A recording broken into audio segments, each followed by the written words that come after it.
Praise the Lord. Krupa Holy Spirit fire power ministry తరపున మీ అందరికీ శుభాభివందనములు. దైవజనుడు గాడ్సన్ గారు దైవ సందేశమును అందించుచూ ఉండగా మీరందరూ విని ఎంతగానో బలపడాలని, ఆత్మీయ మేలులు ఆశీర్వాదాలు పొందుకోవాలని మన ప్రభువుడైన రక్షకుడైన యేసుక్రీస్తు వారి పేరట మేము ప్రార్థిస్తూ ఉన్నాము. Praise the lord. God bless you to all. ప్రార్థన.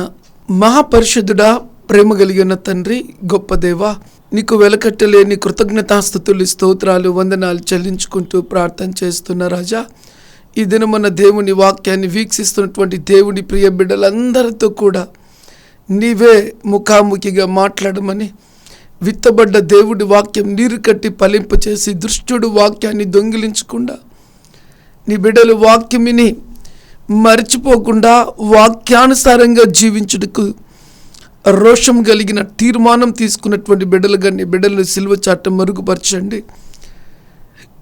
పిలుచుకున్న దేవుడవు నీ బిడ్డలను నీవు నాయన, వారి కొరకు ప్రాణం ఇచ్చిన దేవుడవు, ఏర్పరచుకున్న దేవుడవు, ఎన్నుకున్న దేవుడవు, వారి పట్ల ఎన్నో ఆలోచనలు కలిగిన దేవుడవు.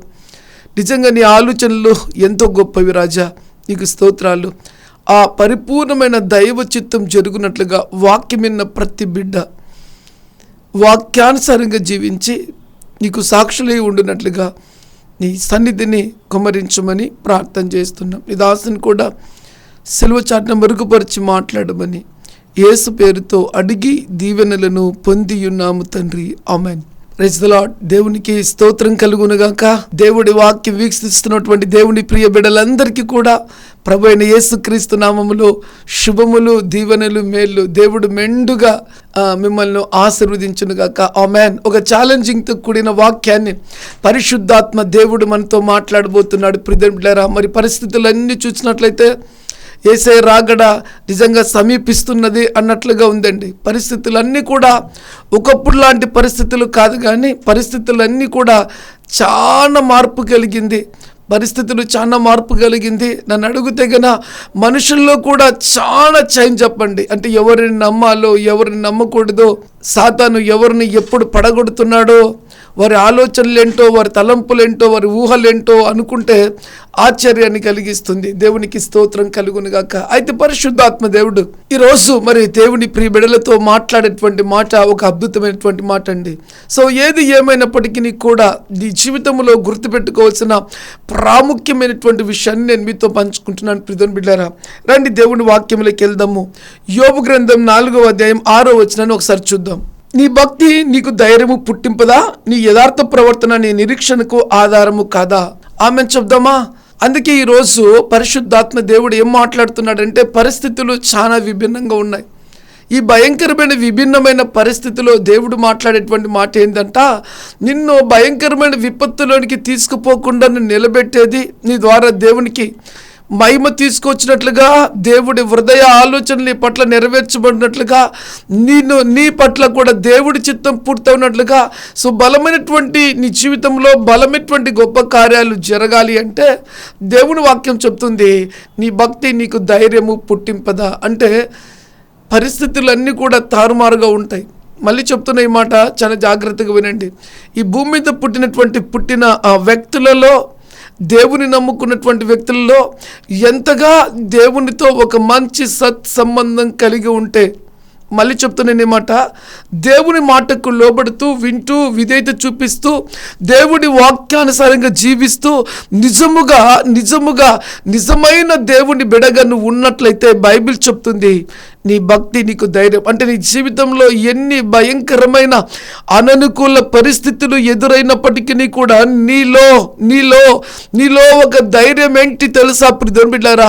నీవు దేవునితో జీవించే జీవితం, భక్తి కలిగిన జీవితం, దేవుని మార్గాల్లో వెళ్ళేటువంటి జీవితం, దేవుని వాక్యానికి విధేయత కలిగి నిన్ను నీవుగా తగ్గించుకొని ఒక అద్భుతమైనటువంటి ఆయన మార్గంలో నడుస్తూ ఉన్నప్పుడు ఆ వ్యక్తుల కంటే దేవుని వాక్యం చెప్తుంది నీ భక్తి నీకు ధైర్యము పుట్టింపదా అని చెప్తుందండి. మాట మార్చి నేను చెప్తున్నాను, ఎక్కడైనా ఏ లోపం ఉన్నా కూడా దాని పరిస్థితి వేరుగా ఉంటుంది.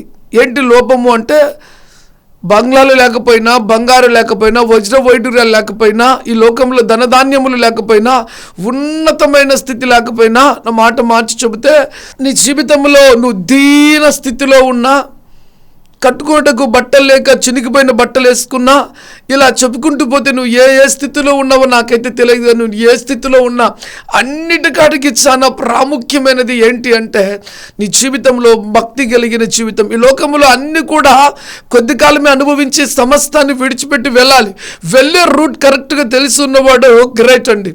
దేవుని వాక్యములో మనం చూసినట్లయితే లాజరు ధనవంతుడు ఉన్నాడండి. ధనవంతుడు తనకిష్టమైన జీవితం జీవించాడు, అల్పకాల సుఖభోగాలు అనుభవించాడు, చనిపోయి నరకానికి వెళ్ళాడండి.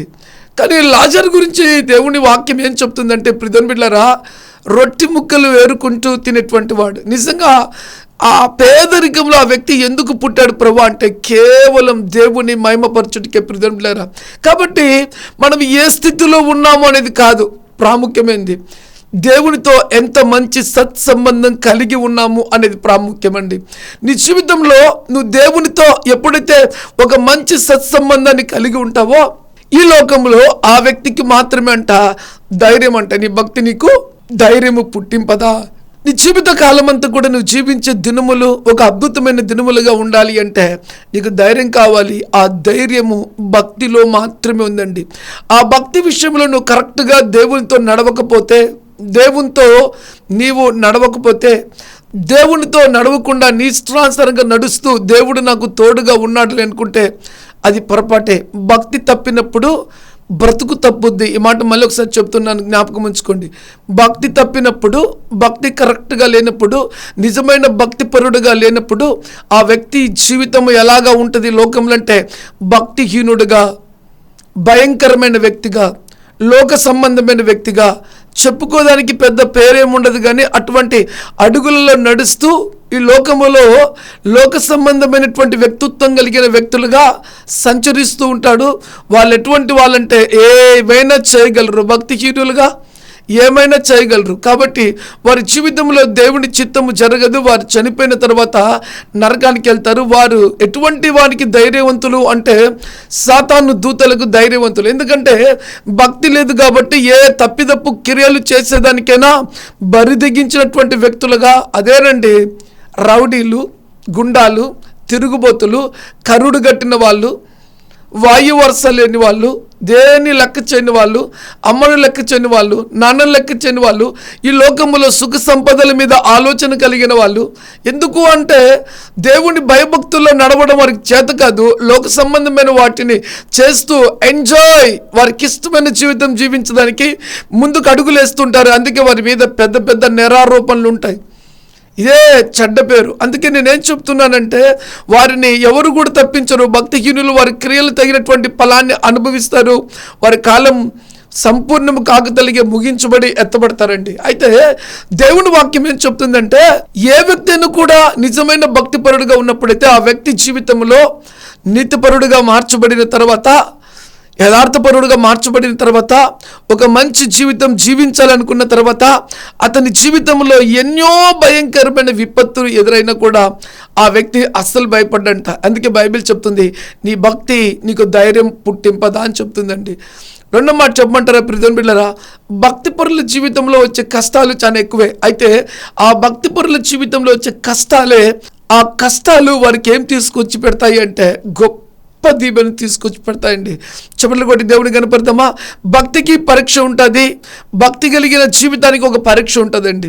ఇవి రెండు ఒక వ్యక్తి జీవితంలో జరిగినప్పుడు వారి ద్వారా దేవుడి నామం ఎంతగానో మహిమపరచబడుతుంది, ఎంతగానో గణపరచబడుతుంది, ఎంతగానో కీర్తించబడుతుంది. వారి ద్వారా దేవుడి ఉన్నతమైన బాహుబలము చాపబడి గ్రేట్ అండ్ వండర్ మెరకల్స్ అనేటువంటి భీకర కార్యాలు దేవుడు వారి ద్వారా జరిపించడం మొదలు పెడతాడు ప్రియమైన బిడ్డలారా. అందుకే షబ్రద్ మేషద్ అబేద్గో జీవితంలో తమ భక్తిపరులుగా ఉన్నప్పుడు, భక్తిపరుల కాదా అని పరీక్ష జరిగినప్పుడు, ఆ అగ్నిగుండంలో వేసినప్పుడు నలుగురుగా మార్చబడ్డారు. ఏ రాజు అయితే వారిని అగ్నిలో వేస్తాడో అదే రాజు అక్కడికి వచ్చి నిజంగా మిమ్మల్ని మీరు ఆరాధిస్తున్న దేవుడే నిజమైన దేవుడని రాజు తలదించుకొని వారి ఎదుట ఒప్పుకొని ఆ రాజ్యములో యేసుక్రీస్తే నిజమైన దేవుడని చాటించాడండి. ఎందుకంటే ఆ ముగ్గురు భక్తి పరులే, షబ్రద్, మేషద్, అబేద్గో, ఇంకో మాట చెప్పాలంటే దానియేలు, ఈ భక్తి పరులు ఏం చేస్తారంటే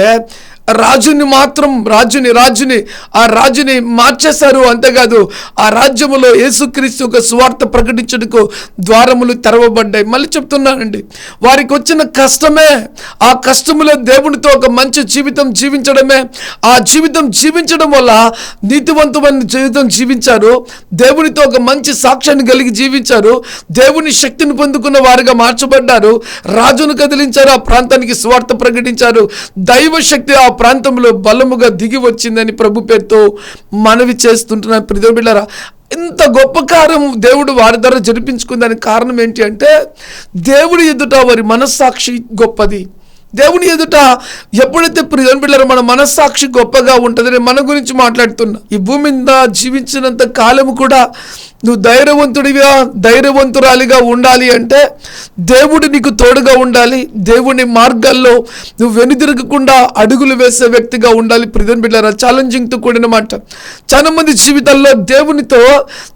జీవితాలు దేవునితో ఒక మంచి జీవితం జీవించడానికి ఇష్టపడకుండా దేవుడి దీవెనలన్నీ కూడా కావాలనుకుంటారు, కానీ అది జరగదు. ప్రియ బిడ్డలారా, నువ్వు ఎంతగా దేవునితో అంటుకట్టబడిన వ్యక్తిగా ఉంటావో, దేవుడి వాక్యానుసారంగా జీవించడం మొదలు పెడతావో, దేవునితో నడిచే వ్యక్తిగా ఉంటావో, దేవుని ఆజ్ఞలు పాటించేటువంటి వ్యక్తిగా ఉంటావో, అప్పుడే దేవుడి ఉన్నతమైన ప్రణాళిక నీ పట్ల పూర్తవుతుందని ప్రభు పేరుతో మనవి చేస్తున్నాను. ప్రియ బిడ్డలారా, చూడండి, దేవుని వాక్యం చెప్తుంది, ఒక మంచి భక్తి కలిగిన జీవితం జీవించాలని వాక్యం విన్న తర్వాత నువ్వు డిసైడ్ చేసుకుంటే దేవుని ఎదుట మంచి మనస్సాక్షి కలిగిన వ్యక్తిగా ఉంటావు. రెండోది, నీ పట్ల దేవుడి ఉన్నతమైన ప్రణాళిక కూడా చాలా గొప్పగా ఉంటుందని ప్రభు పేరుతో మనవి చేస్తున్నాను. ప్రియ బిడ్డలారా, ఈ మాటను చూద్దాం రండి. నీ భక్తి నీకు ధైర్యం పుట్టింపదా?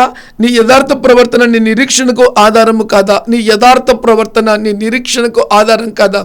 నిరీక్షణ నిజంగా ప్రియ బిడ్డలారా, ఈ లోక సంబంధమైన తప్పిదములు పాపములు చేసేదానికి కారణాల్లో ఒక భయంకరమైన కారణం ఏంటంటే వారికి భక్తి కలిగిన నిరీక్షణ లేదు. వాళ్ళు ఏదో అయిపోతున్నారు, వీళ్ళు అయిపోతున్నారని అల్పకాల సుఖభోగాలకు బానిసలుగా మార్చబడి చెయ్యరాని కార్యాలు చేస్తూ ఉంటారు.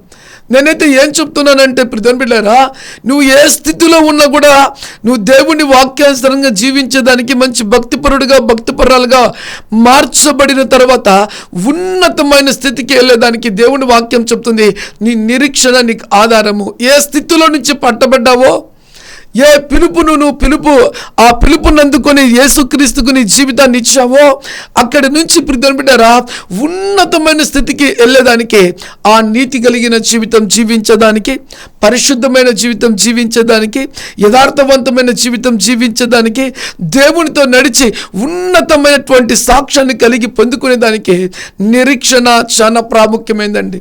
ఈ మాటను మనం చాలా జాగ్రత్తగా చూసినట్లయితే నోవాహు దినములలో చాలా మంది వాళ్ళకి ఇష్టమైన జీవితం జీవిస్తూ, తింటూ, తాగుతూ, పెళ్లి చేసుకుంటూ ఎంజాయ్గా ఉన్నారు.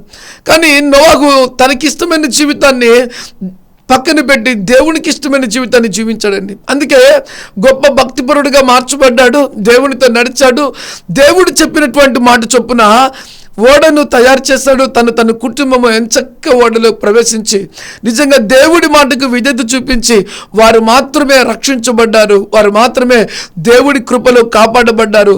దేవుడు లోకములో అందరినీ చూచినప్పుడు నోవహు మాత్రమే దేవుడి దృష్టికి నిందారహితుడిగా కనిపించాడు. దేవుడి ఉన్నతమైన ప్రణాళిక అతని పట్ల పూర్తయింది. ప్రియ బిడ్డలారా, ఈరోజు జ్ఞాపకం ఉంచుకోవాలి, మన జీవితంలో మనం ఎటువంటి అడుగులు మనం ముందుకు వేస్తున్నాము, మన ఆత్మీయ స్థితి ఏ విధంగా ఉంది, దేవుడి గురించి తెలుసు, సత్యం ఏందో తెలుసుకున్నాము, అయినా మనము ఆ సత్యానికి సాక్షులుగా ఉన్నామా లేదా పరీక్షించుకోవాలండి. నువ్వు దేవుని సన్నిధిలో నీ బలిపీఠం దగ్గర కూర్చున్నప్పుడు, నీ బలిపీఠను నువ్వు కట్టుకునేటప్పుడు, నీ బలిపీఠం దగ్గర నుంచి దేవునికి ధూపం వేస్తున్నప్పుడు, ప్రార్థించినప్పుడు నీ మనస్సాక్షి నీకు చెప్తుంది నువ్వు ఏం చేస్తున్నావు, ఏంటి, ఎలా ఉన్నావని. వెంటనే సరిచేసుకున్నట్లయితే దేవునితో నువ్వు మంచి మనస్సాక్షి కలిగిన వ్యక్తిగా నువ్వు మార్చబడి, మళ్ళీ చెప్తున్నాను, నీ బలిపీఠను నువ్వు కట్టుకుంటున్నప్పుడు, నీ బలిపీఠం మీద నువ్వు కూర్చొని దేవునికి ధూప నైవేద్యాలు వేస్తున్నప్పుడు పరిశుద్ధాత్మ దేవుడు నీకు ఏదైతే చూపిస్తాడో, వేటిని విడిచిపెట్టమంటాడో, వేటిని పట్టుకోమంటాడో, వేటిని సరిచేసుకోమంటాడో ఆ బలిపీఠం ఎదుట దేవునితో ఒక మంచి మనస్సాక్షి కలిగిన వ్యక్తిగా నువ్వు ఉండుటకు సరిచేసుకున్నట్లయితే రియల్లీ గ్రేట్ ప్రియులారా, నీ జీవితం ఒక అద్భుతమైన రీతిగా ఉంటుంది. దేవుని ఎదుట నీ మనస్సాక్షి మంచిగా ఉంటుంది. రెండోది, గొప్ప భక్తి కలిగిన శక్తితో నింపబడిన వ్యక్తిగా నువ్వు ఉంటావు. చెవులు కొట్టి దేవుని కనిపిస్తామా? ఇది ఎవరి మీద ఆధారపడింది అంటే వ్యక్తిగత నీ జీవితం మీద ఆధారపడింది. నేను మాట చెప్తున్నాను వినండి. దేవునితో గన నీ మంచి మనస్సాక్షి, దేవునితో గన నువ్వు మంచి భక్తిపరుడుగా కాకపోతే దేవునితో నువ్వు దూరమైన వ్యక్తివే కాదు, కానీ లోకంలో ఇష్టానుసారంగా జీవించి అనేకుల్ని భక్తిహీనులుగా చేసే వ్యక్తిగా ఉంటావు. ఎందుకు తెలుసా? దేవునితోనే కరెక్ట్ సంబంధం లేనప్పుడు ఇంకా లోక సంబంధమైన మనుషులతో ఎలాంటి సంబంధం కలిగి ఉంటావు? నువ్వే పరీక్షించుకో. కాబట్టి నువ్వు లోకంలో ఉన్న వ్యక్తులతో గొప్ప భక్తిపరుడు అనిపించుకోవాలన్నా, ఒక మంచి దేవునితో నడిచే వ్యక్తి అనిపించుకోవాలన్నా, ఒక యథార్థపరుడు అనిపించుకోవాలన్నా, ఒక నీతిపరుడు అనిపించుకోవాలన్నా, కడప భాషలో చెప్పాలంటే ప్రజలు నిన్ను నమ్మాలి అన్న నీ వ్యక్తిగత జీవితం మీదనే ఆధారపడింది. కాబట్టి దేవుని ఎదుట మంచి మనస్సాక్షి కలిగినటువంటి జీవితం అయితే నీ భక్తిని బాగా కాపాడుకుంటావు, నీ భక్తిని బాగా పెంచుకుంటావు, గొప్ప భక్తిపరుడు అనిపించుకుంటావు, నీతి న్యాయములు కలిగి దేవునితో నడుస్తావు. అంతేకాదు భూమి మీద కూడా దేవునికి ఇష్టమైన వ్యక్తిగా నువ్వు మార్చబడతావు. ఆమెన్. హల్లెలూయా చెప్దామా? రండి, ఇంకొక మాట కూడా నేను మీతో పంచుకోవాలని ఆశ కలిగి ఉన్నాను. అపోస్తుల కార్యములు 24వ అధ్యాయం 16వ వచనాన్ని మనం ఒకసారి జ్ఞాపకం చేసుకుందాం. ఈ విధమున నేనును దేవుని ఎడలను మనుషుల ఎడలను ఎల్లప్పుడూ నా మనస్సాక్షి నిర్దోషిగా ఉండినట్టుగా అభ్యాసము చేసుకొంచున్నాను. చూడండి, అపోస్తులైన పౌలు దేవుని నమ్ముకున్న తర్వాత, దేవుని మాటకు లోబడిన తర్వాత, దేవునితో నడవాలి అనుకున్నప్పుడు ఇక్కడ 2 విధాలైనటువంటి కార్యాన్ని పరిశుద్ధాత్మ దేవుడు మనకు చూపిస్తున్నాడండి. గొప్ప భక్తిపరుడుగా ఉంటూ లోకములో అనేకులతో తిట్టించుకుంటూ చెడ్డ పేరు తెచ్చుకుంటే అది నిజమైన భక్తిపరుడు కాదు. మళ్ళీ చెప్తున్నాను, కాదు కాదు కాదు. దేవుడి వాక్యం ఏం చెప్తుందంటే ప్రియమైన బిడ్డలారా, ఈ మాట చూడండి. ఈ విధమున నేనును దేవుని ఎడలను మనుషుల ఎడలను, దేవుని ఎడలను మనుషుల ఎడలను ఎల్లప్పుడూ. ఇక్కడ దొంగ భక్తి కాదు, దొంగ భక్తి చెల్లదు. ఇక్కడ మనుషులు రకరకాలుగా మారుతూ ఉంటారు. ఏ రూటుగా ఆ రూటు మారుతూ ఉంటారు. ఏ విధంగా కావాలంటే ఆ విధంగా మాట్లాడుతూ ఉంటారు, నటిస్తూ ఉంటారు. వాళ్ళకి ఇష్టమైన రీతిలో వెళ్తూ మందిరానికి వెళ్ళినప్పుడు మంచి భక్తిపరులుగా, బయటకు వచ్చిన తర్వాత వారి క్రియలు చొప్పున సినిమాలు, నాటికలు. ఇక మాట మార్చి చెప్పాలంటే వారు చేసే అది ఉద్యోగం కావచ్చు, వ్యాపారం కావచ్చు, లేదా కానీ ఇంకొకటి ఏ పనైనా చేయొచ్చు, కానీ అందులో కరెక్ట్నెస్ లేకుండా ఉండొచ్చు. అందుకే అది నిజమైన భక్తి పరులుగా ఉండరు.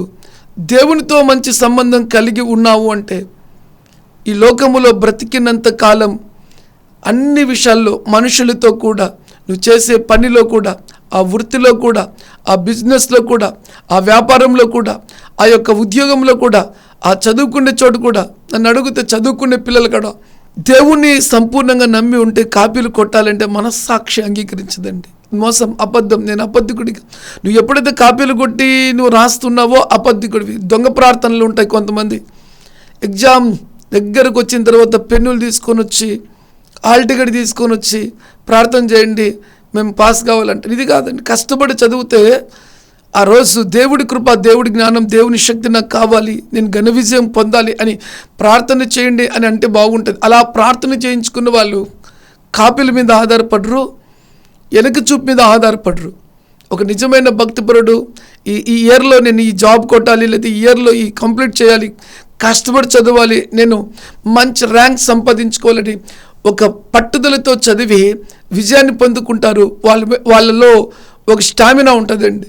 ఎందుకంటే చదివిన సబ్జెక్ట్ ఒక స్టామినాగా ఉంటుంది కాబట్టి వారు ఘన విజయాన్ని పొందుకుంటారు.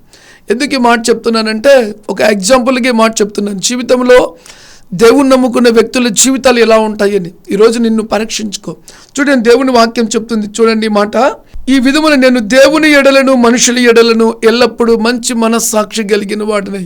ఈ మాట చూడండి.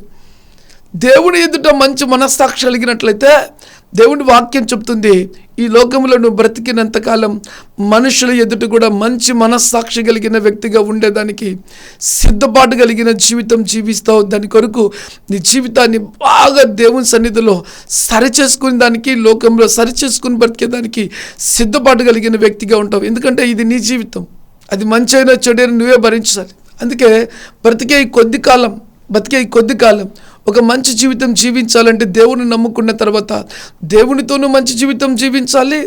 దేవునితో నీకు మంచి జీవితం ఉంది కాబట్టి, దేవుని కంట్రోల్లో ఉన్నావు కాబట్టి, దేవుడి వాక్యానుసారంగా జీవించే వ్యక్తివి కాబట్టి, ఈ లోకంలో మనుషులందరితో కూడా ఒక మంచి సత్సంబంధం కలిగిన వ్యక్తిగా నువ్వు ఉంటావు. ప్రియమైన బిడ్డలారా, దాని కొరకు దేవుని వాక్యం చెప్తుంది, అపోస్తలుడైన పౌలు అభ్యాసం చేస్తాడంట. ప్రభువా నా మాట మార్చు ప్రభా, నా ఆలోచన మార్చు ప్రభా, నా తలంపులు మార్చు ప్రభా, నా అడుగులు మార్చు ప్రభా, నా తొందరపాటు తీసే ప్రభాని బాగా దేవుని సన్నిధిలో అభ్యాసం చేసి బ్రతుకుతూ ఉన్నాడంట. ఆమెను చెప్దామా? హల్లెలూయా. మంచి మనస్సాక్షి కలిగిన వ్యక్తి గురించి నేను చెప్తున్నానండి. ఆ వ్యక్తి దేవునితో మంచి నమ్మకమైన దాసుడు అనిపించుకుంటాడు. ఆ వ్యక్తి ఉద్యోగం చేసే చోట నమ్మకమైన వ్యక్తి అనిపించుకుంటాడు. ఆ వ్యక్తి మందిరానికి వెళ్ళినప్పుడు అక్కడ కూడా ఆ సంఘములో ఉన్న వారందరూ కూడా గొప్ప మంచిపరుడు, భక్తిపరుడు, యథార్థపరుడు, దేవుడి యందు భయభక్తులు కలిగిన వాడు, దేవునితో నడిచేవాడని అక్కడా పేరు తెచ్చుకుంటాడు. అంతేకాదు కానీ అతని జీవితంలో ఎన్ని భయంకరమైన విపత్తులు వచ్చినా దేవుడి వాక్యాన్ని ఆధారం చేసుకొని తన్ను తాను తగ్గించుకుంటాడండి. ఇది ఛాలెంజింగ్తో కూడిన మాట. ఒకవేళ అతని మీదికి భయంకరమైన విపత్తులు వచ్చినా దేవుడి వాక్యం గుర్తుకొస్తుంది కాబట్టి, ఒక చెంప కొడితే రెండో చెంప చూపించమన్నాడు కాబట్టి మౌనంగా వెళ్ళి దేవుని సన్నిధిలో ప్రార్థన చేస్తాడు. తన జీవితంలో తగ్గించుకునేటువంటి తత్వం కలిగిన వ్యక్తిగా ఉంటాడు. దేవుని ఎదుట మంచి మనస్సాక్షి కలిగిన వ్యక్తి అయితేనండి. మళ్ళీ చెప్తాను, ఎందుకు తెలుసా? వాక్యం ఇలా చెప్తుంది, తగ్గించుకుంటే హెచ్చించబడతామనేది అతనికి బాగా తెలుసు కాబట్టి అతని జీవితంలో తగ్గించుకోవడం నేర్చుకుంటాడండి. బయటికి కనిపించాలని ఎప్పుడు అనుకోడు. తను ఏం చేయాలనో అది చేయాలని తన్ను తాను తగ్గించుకుంటాడండి. ఆమేన్, హల్లెలూయా. కాబట్టి దేవుని నమ్ముకున్నాం, దేవుడి దృష్టిలోనికి మంచి మనస్సాక్షి కలిగిన వ్యక్తివైతే నీ జీవితం మీద ఆ ప్రభావం ఉంటుంది. కాబట్టి నీ జీవిత కాలం అంతా నువ్వు ఎక్కడికి వెళ్ళినా కూడా ఒక గుడ్ విల్ నీతో పాటు వస్తుందండి, ఒక మంచి పేరు నీతో పాటు వస్తుందండి. ప్రజలు నిన్ను చూచి మంచివాడు అంటారు. పిల్లరా, ప్రజలు నిన్ను చూచి నిజంగా దేవుడు ఈ వ్యక్తిని ఎంతగా మార్చాడో అని దేవునికి మహిమ తీసుకొచ్చేటువంటి వ్యక్తిగా ఆ వ్యక్తి మార్చబెడతాడండి. నీకు ఒక ఛాలెంజింగ్తో కూడిన మాట చెప్తాను చూడండి. ఈ వాక్యం వింటున్నప్పుడు ఈ మాటను గట్టిగా పట్టుకోవాలి. మీరు మాట చెప్పమంటారా? ఏదైనా వదులుకోండి లోకంలో, కానీ ఈ మాటను మట్టుకు విడిచిపెట్టకుండా గట్టిగా పట్టుకున్నట్లయితే దేవుని కృప నీ మీదికి దిగొచ్చి నిన్ను గొప్ప స్థితిలోకి తీసుకెళ్తుందండి. నువ్వు పట్టుకున్నావా లేదా అని గాడ్సన్గా నేను చూడను. ఎవరు చూస్తారు తెలుసా? దేవుడే. ఎందుకంటే సకల విధములైన దీవెనలకు కారణభూతుడు ఆయనే. ఆయన కంట్లో నిన్ను పడినట్లయితే ఆ లైఫ్ వేరుగా ఉంటుందండి. దేవుడు ఇలా మన హృదయాన్ని చూచి, మన ఆలోచనలు చూచి, మన తలంపులు చూచి, మన తీర్మానాన్ని చూచి ఇలా బ్రతకాలి అని మనం అనుకున్నప్పుడు ఖచ్చితంగా పరిశుద్ధాత్మ దేవుడు నీకు సహాయం చేసి నిన్ను ఆశీర్వదిస్తాడండి. యోబు యొక్క మనస్సులో పుట్టిన ఒక అద్భుతమైనటువంటి తీర్మానం జ్ఞాపకం చేసుకుందామా? యోబు గ్రంథం 27వ అధ్యాయం 6వ వాక్యం చదువుకుందాం. నా నీతిని విడవగా గట్టిగా పట్టుకుందును, ఏదైనా వదులుకుంటా గానీ దేవుడు నాకు ఇచ్చిన ఈ నీతివంతమైన జీవితాన్ని విడిచిపెట్టను. ఎందుకంటే బైబిల్ చెప్తుంది, దేవుని సన్నిధిలో నువ్వు ప్రార్థన చేస్తున్నప్పుడు ఆ ప్రార్థన దేవుడు విని జవాబు ఇవ్వాలంటే దేవుడి వాక్యానుసారంగా నువ్వు జీవించే వ్యక్తిగా ఉండాలి. అంతేకాదు, ఈ భూమి మీద గొప్ప పేరు కలిగిన వ్యక్తిగా నువ్వు మార్చబడి సకల దీవెనలతో నింపబడాలి అంటే దేవుడే నిన్ను దీవించాలి. అంతేకాదు, నీవు సాతాన్ని చెతకు తొక్కే వ్యక్తిగా మార్చబడి నిన్ను నాశనం చేయుటకు ఈ లోకములో లోకాశ, శరీరాశ, నేత్రపు, జీవపు డంబము, నేత్రాశతో పాటు ఇవి నీ మీదికి చెలరేపినప్పుడు వాటిని చెతక తొక్కే శక్తివంతమైన వ్యక్తిగా కావాలి అంటే నీకు నీ బలం సరిపోదు. ఖచ్చితంగా దైవ బలం కావాలి. ఆ దైవ బలము దేవుని వాక్యమై ఉంది. ఆ వాక్యాన్ని నువ్వు అంగీకరించి వాక్యానుసారంగా జీవించడానికి ఒక బలమైన తీర్మానం తీసుకున్నట్లయితే నువ్వు వెళ్ళే ప్రతి చోట సాతాన్ని ఓడించే వ్యక్తిగా ఉంటావు. నువ్వు వెళ్ళే ప్రతి చోట దేవుడికి ఘనత తెచ్చే వ్యక్తిగా ఉంటావు. నువ్వు వెళ్ళే ప్రతి చోట ధైర్యవంతుడిగా ఉంటావు. నువ్వు వెళ్ళే ప్రతి చోట నిజముగా ధైర్యంతో పాటు తల ఎత్తుకొని జీవించే వ్యక్తిగా ఉంటావు. ఎందుకంటే తలదించుకో. భక్తిహీనులు భక్తిహీనమైన పనులు చేసి తలదించుకుంటూ ఉంటారండి. కానీ నిజమైన భక్తిపరుడు ఎక్కడ తలదించుకోడు. ఎందుకంటే పరిశుద్ధాత్మ దేవుడు వారిలో ఉండి వారిని తల ఎత్తు వారిగా పెడతాడు, కానీ తలదించుకునే వారిగా పెట్టడు. అందుకే యోబు జీవితాన్ని మనం ఈ యోబు జీవితంలో నీ మాట నీ జీవితంలో గన నువ్వు తీసుకున్నట్లయితే నిర్ణయం యోబులాగా నీ జీవితం ఎంతో దీవెనకరంగా ఉంటుంది. యోబు తన జీవితంలో బ్రతికే దినములలో ఇలాంటి గొప్ప తీర్మానం తీసుకున్నాడండి. చూడండి, నా నీతిని విడక నేను గట్టిగా పట్టుకుందును, నా ప్రవర్తన అంతటి విషయంలో నా హృదయము నన్ను నిందింపదు. ఆమెన్ చెప్దామా? ఎంత గొప్ప మాట అండి. తన ప్రవర్తన తనకి తెలుసు. తన ప్రవర్తన విషయంలో తన హృదయం తను నిందించదంట.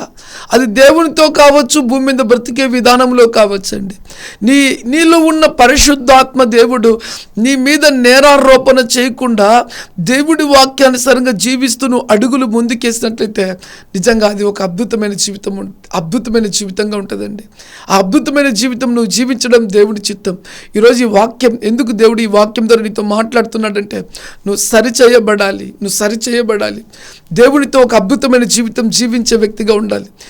నువ్వే చెప్పాలి, నా జీవితంలో నేను దేవుని నమ్ముకున్నాక ఇలాంటి జీవితం జీవించాలని నువ్వే చెప్పాలి. నువ్వు చెప్పిన మాట దేవుడు ఆ మాటకు సాక్షి ఉండాలి. అది దేవుని చిత్తం అండి. ఇక్కడ యోబు చెప్తున్నాడు యోబు గురించి, నా జీవితంలో ఇలాంటి జీవితం నేను జీవించానండి. ఈ వాక్యం ఇటువంటి ప్రతి యవనస్తురాలు తమ జీవితంలో తీసుకున్నటువంటి తీర్మానాన్ని బట్టి తమ జీవితం ఎంతో గొప్పగా ఉంటుంది. ప్రతి దేవుడి బిడ్డలు కూడా తమ జీవితంలో తీసుకునేటువంటి జీవిత విధానాన్ని బట్టి వారి జీవితం ఎంతో గొప్పగా ఉంటుందండి. ఇదిగో నా భర్తతో నేను ఇలాగా ఉంటా. బైబిల్ వాక్యం చెప్తుంది, భర్తకు లోబడి భార్య తీర్మానం తీసుకోవాలి. దేవుడి వాక్యాన్ని బట్టి నా భర్తను నేను ప్రేమిస్తాను. భార్య భర్తలు ఇరువురు కలిసి నేను దేవునిలో నిందారహితుడిగా దేవుని ధర్మశాస్త్ర గ్రంథపు వాగ్దానముల చొప్పున నిన్ను అడుగులేస్తాను. నేను అడుగులు వేయడమే కాదు, నా కుటుంబాన్ని కూడా దేవుని సన్నిధికి తీసుకెళ్తాను. కృప వచ్చింది కానీ పట్టుకునేటువంటి వాళ్ళు లేరు. నేను చెప్తున్నా ప్రియమైన బిడ్డలారా, యోబులాగా నీ జీవితంలో నువ్వు గట్టిగా పట్టుకోకుంటే దేవుడి కృపను నిర్ధకం చేసుకునే వ్యక్తిగా నువ్వు ఉంటావు. Be careful. అందుకే చాలా జాగ్రత్తగా దేవుడి నీకు ఇచ్చిన కృపను పట్టుకున్న వ్యక్తివైతే జీవితంలో దేవుడి ఉన్నతమైన ప్రణాళిక నీ పట్ల నెరవేర్చబడుతుందని ప్రభు పేరుతో మనవి చేస్తున్నాను. ఆమెన్. ప్రార్థన చేసుకుందాం. మహాపరిశుద్ధుడా, ప్రేమ కలిగిన తండ్రి, నీకు వెలకట్టలేని కృతజ్ఞతాస్తుతులు స్తోత్రాలు వందనాలు చెల్లిస్తున్నాను. ఈ దినమున దేవుడి వాక్యం విన్న ప్రతి బిడ్డ జీవితంలో రాజా నీ ఉన్నతమైన కరుణగల హస్తాన్ని చాపండి నాయన. తండ్రి, ప్రతి బిడ్డ తన బలిపీఠాన్ని కట్టుకున్నప్పుడు రాజా దేవా నీ అద్దములో తన ముఖము చూచుకున్నట్లుగా తండ్రి దేవునితో మాట్లాడుతున్నట్లుగా నాయన వారి దేవునితో మాట్లాడినప్పుడు వారికి నీకు మధ్య ఉన్న ఆటంకములు, అడ్డంకములు, విరోధములను, వ్యతిరేకతలను మీరు ఏదైతే బయలుపరుస్తారో, ఏదైతే చూపిస్తారో అవన్నీ వారు విడిచిపెట్టి సరి చేసుకొని రాజా నీ ఎదుట మంచి మనస్సాక్షి కలిగిన వారై తండ్రి మంచి భక్తిపరులుగా భూమి మీద జీవిస్తూ దేవుడి చిత్తము చొప్పున మనుషులతో కూడా మంచి వారిగా పేరు తెచ్చుకున్నట్లుగా నీ కరుణ గల హస్తమును చాపండి. పరిశుద్ధాత్ముడా, నీ బిడ్డలకు ఉన్న అవసరముల అక్కర్లన్నీ తీర్చండి నాయన. నీ బాహుబలమును చాపండి రాజా.